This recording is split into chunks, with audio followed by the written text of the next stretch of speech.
ప్రజ్ఞ ట్యుటోరియల్స్కి స్వాగతం. ఈ వీడియోలో డిఎస్సి స్కూల్ అసిస్టెంట్ బయాలజీలోని కొన్ని ముఖ్యమైన అంశాలు చూద్దామండి. బిట్ బ్యాంక్ టైప్లో. రైట్, మొదటిగా వివిధ ప్రాంతాల్లో పెరిగే మొక్కలు, వాటిని ఏమని పిలుస్తారో చూద్దామండి. ఆమ్ల నేలల్లో పెరిగే మొక్కలను మనం ఆక్సాలోఫైట్స్ అంటామండి. ఆమ్ల నేలలో పెరిగే మొక్కలను ఆక్సాలోఫైట్స్ అని, క్షార నేలలో పెరిగే మొక్కలను హాలోఫైట్స్ అంటాము. అదేవిధంగా నీటిలో పెరిగే మొక్కలు మనము హైడ్రోఫైట్లు అంటాము. ఎడారిలో పెరిగే మొక్కలు మనము జీరోఫైట్లు అని, అదేవిధంగా ఇసుకలో పెరిగే మొక్కలు మనము సామోఫైట్స్ అని అంటాము. ఇక నెక్స్ట్, శిలలపై పెరిగేటువంటి మొక్కలను మనం ఏమంటామంటే లిథోఫైట్లు అంటాము. శిలలపై పెరిగే మొక్కలను లిథోఫైట్లు అని, అదేవిధంగా సాధారణ ఉష్ణమండలంలో పెరిగేటువంటి మొక్కలను మనం మీసోఫైట్స్ అంటాము. ఇప్పుడు మనం కనిపించే మొక్కలను కూడా మీసోఫైట్స్ అండి. ఏంటిది? వేప, దానిమ్మ ఇలాంటి చెట్లను కూడా మీసోఫైట్స్. నెక్స్ట్, మంచులో పెరిగే మొక్కలను మనము సైక్రోఫైట్స్ అని, నీడలో పెరిగే మొక్కలు మనము సియోఫైట్లు అంటాము. అదేవిధంగా ఆధారం కోసం ఇతర మొక్కలపై పెరిగేటువంటి మొక్కలు మనం అంటే ఎపిఫైట్లు అంటాము. ఆధారం కోసం ఇతర మొక్కల పెరిగే మొక్కలను మనం ఎపిఫైట్లు అంటాము. ఇక నెక్స్ట్, వేరు రూపాంతరాలు. చూడండి, దుంప వేర్లు, క్యారెట్, ముల్లంగి, బీట్రూట్, చిలకడ దుంపలను మనం దుంప వేర్లు అంటాము. నెక్స్ట్, ఓడవేర్లు. ఈ యొక్క ఓడవేర్లు అనేవి మర్రి చెట్లు ఉంటుంది. మర్రి చెట్టు యొక్క శాస్త్రీయ నామము ఫైకస్ బెంగాలెన్సిస్ అనేటువంటి శాస్త్రీయ నామం. ఇది జాతీయ వృక్షంగా చెప్పవచ్చు. నెక్స్ట్, బొడిపె వేర్లు. నెక్స్ట్ సార్, బొడిపె వేర్లు. ఈ యొక్క బొడిపె వేర్లు ఎక్కడ అంటే ప్రధానంగా లెగ్యూమ్ జాల్చినటువంటి మొక్కలైనటువంటి ఈ యొక్క వేరుశనగ, అదేవిధంగా బఠానీ, అదేవిధంగా బీన్స్లో మనం ఈ యొక్క బొడిపె వేర్లను మనము చూస్తాం. ఇక నెక్స్ట్, శ్వాస వేర్లు లేదా శ్వాసక్రియ జరిపే వేర్లు. శ్వాస వేర్లు అనేవి రైజోపోరా, అదేవిధంగా అవిసీనియా, అదేవిధంగా జెస్సియా. రైజోపోరా, అవిసీనియా, అదేవిధంగా జెస్సియా అటువంటి మొక్కలో ఈ యొక్క శ్వాస వేర్లు చూస్తాము. ఈ యొక్క వేర్లు మనం అంటే న్యూమాటోఫోర్లు అంటాము, న్యూమాటోఫోర్స్ అంటాము ఈ యొక్క శ్వాసక్రియ జరిపే వేర్లను. ఇక నెక్స్ట్ పోతే ఊత వేర్లు. రైట్, ఈ యొక్క ఊత వేర్లు అనేవి మొక్కజొన్న, అదేవిధంగా జొన్న, చెరకు, వెదురు వంటి మొక్కలో ఈ యొక్క ఊత వేర్లు ఉంటాయి. అంతమే కాకుండా ఈ యొక్క ఊత వేర్లు అనేవి మొగలి చెట్లు కూడా ఈ యొక్క ఊత వేర్లు మనం చూడవచ్చు. ఇవి ఊత వేర్లండి. ఇవి వేరు రూపాంతరాలు. ఇక నెక్స్ట్ పోతే కాండం రూపాంతరాలు. రైట్, కాండ రూపాంతరాలు భూగర్భస్థ కాండం చూద్దాం. ఫస్ట్, కొమ్ము లేదా రైజం అనేది పసుపు అల్లం నుండి వేరండి. దీన్ని మనము కొమ్ము అంటాము, రైజం లేదా కొమ్ము అంటాము. పసుపు అల్లంలో మనకి కనిపిస్తుంది. ఇక కందం అనేది కందగడ్డ, అదేవిధంగా కంద లేదా చేమగడ్డల యొక్క కందం కనిపిస్తుంది. ఇది కూడా భూగర్భ కాండ రూపాంతరము. అదేవిధంగా లసునం. ఈ యొక్క లసునం అనేది ఉల్లి, అదేవిధంగా వెల్లుల్లి, అదేవిధంగా నీరుల్లో కూడా ఈ యొక్క లసునం అనేది మనకి కనిపిస్తుంది. ఇక నెక్స్ట్ పోతే దుంపకాండం అండి. ఈ యొక్క దుంపకాండం ప్రధానంగా బంగాళాదుంపలో మనకి ఈ యొక్క దుంపకాండం కనిపిస్తుంది. ఇది కూడా భూగర్భస్థ కాండ ఉదాహరణ చెప్పచ్చు. భూగర్భస్థ కాండాలు ఏంటి సార్ అంటే కొమ్ము, అదేవిధంగా కందం, లసునం, దుంపకాండం. కొమ్ముకు ఉదాహరణ పసుపు అల్లం, కందానికి ఉదాహరణ కందగడ్డ లేదా చేమగడ్డ, లసునానికి ఉదాహరణ ఉల్లి, వెల్లుల్లి, అదేవిధంగా నీరు లేనటువంటి మొక్కలు చెప్పొచ్చండి. అదేవిధంగా దుంపకాండానికి బంగాళదుంపగా దీన్ని మనం ఉదాహరణగా చెప్పచ్చు. ఇవన్నీ కూడా భూగర్భస్థ కాండ రూపాంతరాలు. ఇక నెక్స్ట్ సార్ వాయుగత కాండము. వాయుగత కాండము. ఈ యొక్క వాయుగత కాండంలో ప్రధానంగా పత్రాభ కాండం చూడండి. పత్రాభ కాండము. రైట్. ఈ యొక్క పత్రాభ కాండాలు అనేవి మనకు ప్రధానంగా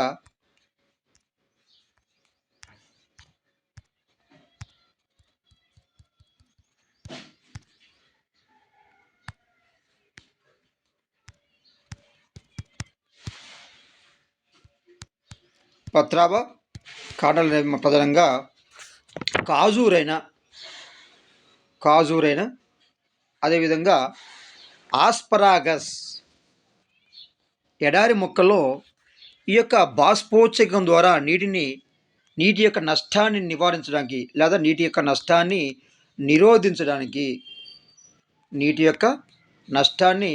నిరోధించడానికి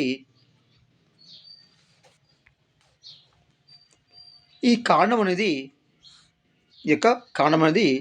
పత్రాభ కాండముగా మారుతుందండి. పత్రాభ కాండం అంటే కాండం అనేది హరిత రేణువులను కలిగి ఉండి మరి మందంగా ఆకుపచ్చ రంగులో ఉంటుందండి. దీన్ని మనము పత్రాభ కాండం అంటాము.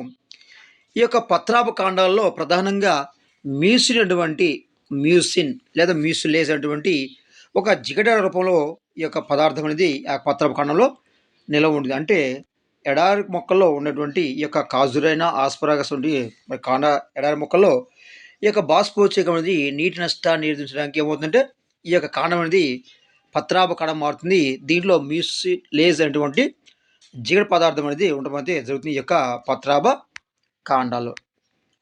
ఇక నెక్స్ట్ పోతే వివిధ మార్గాల ద్వారా పరాగ సంపర్కం అంటే ఏం సార్? ఒక పుష్పంలోని పరాగ రేణువులు వేరొక పుష్పంలోని కీలగ్రాన్ని చేయడాన్ని వేరొక పుష్పంలో కీలగ్రాన్ని చేయడాన్ని మనం పరాగ సంపర్కం అంటాము. ఈ యొక్క పరాగ సంపర్కం అనేది కొన్ని వాహకాల ద్వారా జరుగుతుందండి. అవి ఏంటో చూద్దాం. ఫస్ట్ గాలి ద్వారా పరాగ సంపర్కం అండి. గాలి ద్వారా పరాగం అంటే పరాగరేణువులు అనేవి గాలి ద్వారా ప్రయాణించి వేరొక పుష్పమో లేకపోతే అదే పుష్పంలోని కీలగ్రాన్ని చేరుతుందండి. ఈ విధంగా కీలగ్రాన్ని చేయడానికి లేదా పరాగ సంపర్కం జరగడానికి గాలి సహకరించినట్లయితే, గాలి తోడ్పడినట్లయితే దాన్ని మనము గాలి ద్వారా అంటాము. దీన్ని మనం యానిమోఫిలి అంటాము. అలా కాకుండా కీటకాల ద్వారా పరాగ సంపర్కం జరిగితే దాన్ని యాంటమోఫిలి అని, నీటి ద్వారా పరాగ సంపర్కం జరిగితే దాన్ని హైడ్రోఫిల్ అంటాము. నత్తల ద్వారా పరాగ సంపర్కం జరిగితే దాన్ని మెలంకోఫిల్ అంటాము. గబ్బిల ద్వారా పరాగ సంపర్కం జరిగితే దాన్ని మనం కెరప్టరోఫిలి అని అంటాము. సర్పాల ద్వారా పరాగ సంపర్కం జరిగితే సర్పొంటోఫిలి లేదా ఓఫియోఫిలి అంటాము. ఈ విధంగా కొన్ని రకాల జంతువులు ఏం చేస్తుంటే పరాగ సంపర్కంలో తోడ్పడతాయండి. అదేవిధంగా పక్షుల ద్వారా పరాగ సంపర్కం జరిగితే దాని ఏమంటే ఆర్నిథోఫిలి. ఈ విధంగా కొన్ని వాహకాల ద్వారా పరాగ సంపర్కం అయితే మొక్కలో జరుగుతుంది. ఇక నెక్స్ట్ పోతే ఫలాలు రకాలు. సాధారణంగా ఇంటర్మీడియట్లో ఉంటుందండి. ఫలాలు అనేవి ప్రధానంగా 2 రకాలండి. ఒకటేమో అమృత ఫలాలు, రెండవది నిజ ఫలాలండి. అమృత ఫలాలు అదేవిధంగా నిజ ఫలాలు. ఏంటి సార్ అమృత ఫలం అంటే ఒక పుష్పములో పుష్పాశ్రము లేదా పుష్పవృంతం కానీ లేదా పుష్పంలోని ఏ భాగం అంటే అండాశయం కాకుండా పుష్పంలో ఇతర భాగాల ద్వారా మరి ఫలము ఏర్పడడంలో సహాయపడి లేదా ఉపకరించినట్లయితే అలాంటి ఫలాలు మనం అంటే అమృత ఫలం అంటామండి. అమృత ఫలం అంటాము. ఈ యొక్క అమృత ఫలాలు అనేవి జీడి మామిడిలో అదేవిధంగా యాపిల్లో ఈ యొక్క అమృత ఫలాలు అనేవి ఏర్పడతాయి. అలా కాకుండా అండాశయమే ఫలంగా మాట్లాడితే అలాంటి ఫలం మనం అంటే నిజ ఫలాలు అంటాం. అలా ఫలం మనం ఈ విధంగా ఫలాలు అనేవి 2 రకాలు ఉంటాయి. ఈ యొక్క నిజ ఫలాలు అనేవి మరి వాటి యొక్క ఫలకవచ స్వభావాన్ని బట్టి అంటే నిజ ఫలాల్లో ఉన్నటువంటి ఆ ఫలకవచం అంటే ఫలాన్ని ఆవరించి ఇది ఫలం అనుకోండి. ఫలానా ఆవు నుంచి 3 రకాల పొరలు ఉంటాయండి. అంటే బాహ్య ఫల కవచము, అదేవిధంగా మధ్య ఫల కవచము, అదేవిధంగా అంతర్ ఫల కవచం అని 3 రకాల మరి ఫ ఫల కవచాలు ఉండడం అయితే జరుగుతుంది. ఈ విధంగా ఫలం పైన ఉన్నటువంటి ఆ ఫల కవచ స్వభావం బట్టి, ఈ యొక్క ఫల కవచ స్వభావం బట్టి ఈ యొక్క ఫలాలను ప్రధానంగా 2 రకాలుగా విభజించారండి. అవి ఏంటి సార్ అంటే కండగల ఫలాలు, కండగల ఫలాలు. రెండవది శుష్క ఫలాలు. అంటే ఫలం పైనటువంటి ఈ ఫల కవచ యొక్క స్వభావం బట్టి ఫలాలను 2 రకాలు విభజించారు. ఒకటేమో కండగల ఫలాలు, 2 శుష్క ఫలాలండి. రైట్. ఈ ఫలాలు కూడా బిట్స్ అడిగే అవకాశం ఉంటుంది. ఈ యొక్క కండగల ఫలాల్లో మరలా 5 రకాలు ఉన్నాయండి. అవి ఏంటి సార్ అంటే మృదు ఫలము, పోమ్, పెపో, ఎస్పేడియం, అదేవిధంగా టెంక గల ఫలాలండి. ఈ యొక్క ఫలాల్లో మరలా 5 రకాలు ఉన్నాయండి. ఒకటి మృదు ఫలము, ఒకటి మృదు ఫలము, 2 పోమ్, రెండవది పోమ్, అదేవిధంగా మూడవది పెపో, నాలుగవది ఎస్పేడమ్, ఐదవది టెంక గల ఫలం. దీన్ని మనము డ్రూప్ ఫలం కూడా అంటాం. రైట్. ఫస్ట్ మృదు ఫలం అండి. మృదు ఫలం. ఈ యొక్క మృదు ఫలము అనేది మరి ఎక్కడ ఉంటుంది సార్ అంటే వంకాయ, టమాటో అటువంటి ఫలాల్లో ఈ అటువంటి ఫలాలు మృదు ఫలాలకు ఉదాహరణగా చెప్పవచ్చు. ఇక పోమ్ ఫలాలకి ఉదాహరణ యాపిల్, అదేవిధంగా పియర్ పండు పోమ్ ఫలాలకి ఉదాహరణగా చెప్పవచ్చు. నెక్స్ట్ పెపో ఫలం అనేది దోస గుమ్మడి, అంటే ప్రధానంగా కుకుర్బిటేసి కుటుంబానికి చెందినటువంటి కుకుర్బిటేసి కుటుంబం. దీన్ని మనం కూరగాయల కుటుంబం కూడా అనొచ్చండి. ఇక కుకుర్బిటేసి సంబంధించినటువంటి అంటే దోస, గుమ్మడి, సొర, బీర, కాకర ఇవన్నీ కూడా పుచ్చకాయ, కర్బూజా అర్థమండి. ఇవన్నీ కూడా కుకుర్బిటేసి సంబంధించిన కుటుంబం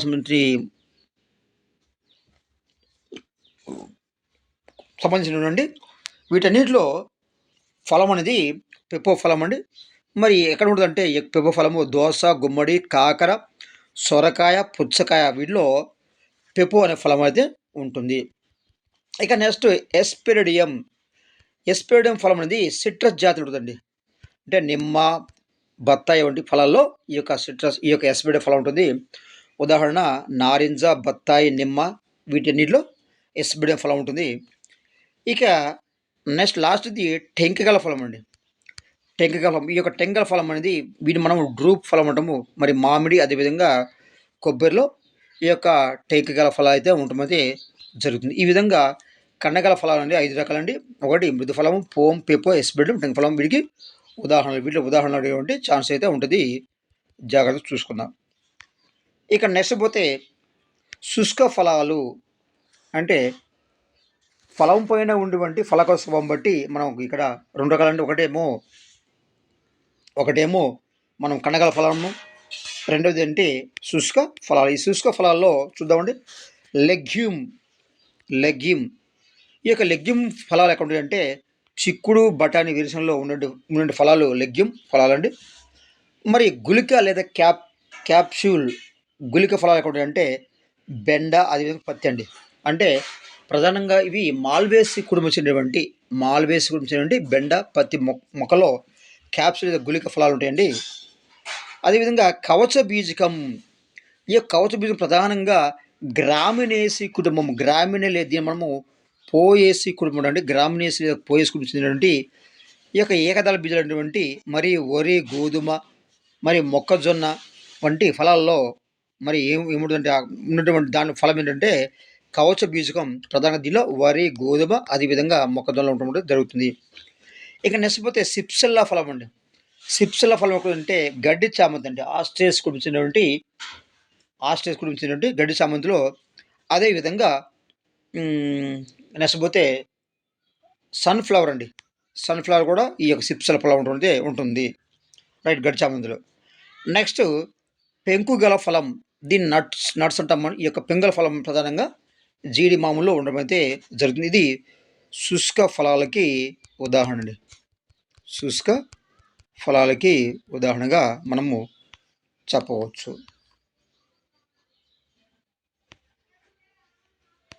నెక్స్ట్ పోతే సంయోగ ఫలాలు. సంయోగ ఫలాలు ఇక్కడ సంయోగ ఫలాలు ఉంటాయండి, అదేవిధంగా సంకలిత ఫలాలు ఉంటాయండి. మరి సంకలిత ఫలాలకి ఉదాహరణ ఏంటి సార్ అంటే సీతాఫలం. సీతాఫలం ఒకసారి సంకలిత ఫల ఉదాహరణని బిట్టాడడం జరిగిందండి. ఈ సంకలిత ఫలానికి ఉదాహరణ సీతాఫలం. సీతాఫలం పండుని మనం సంకలిత ఫల ఉదాహరణ చెప్పచ్చు. ఇక సంయోగ ఫలంలో ఇక సోరోసిస్ ఉంది, అదేవిధంగా సైకనస్ ఉందండి. ఈ యొక్క సోరోసిస్ ఉదాహరణ పనస, అదేవిధంగా మల్బరీ, అదేవిధంగా అనాస పళ్ళను ఈ యొక్క సోరోసిస్ ఫలాలకు ఉదాహరణ చెప్పవచ్చు. సైకనస్ ఫలం ఉదాహరణగా మేడి పండును చెప్పవచ్చు. ఇవి ఫలాల యొక్క రకాలని చూస్తూనే ఉండండి ప్రజ్ఞ ట్యుటోరియల్స్.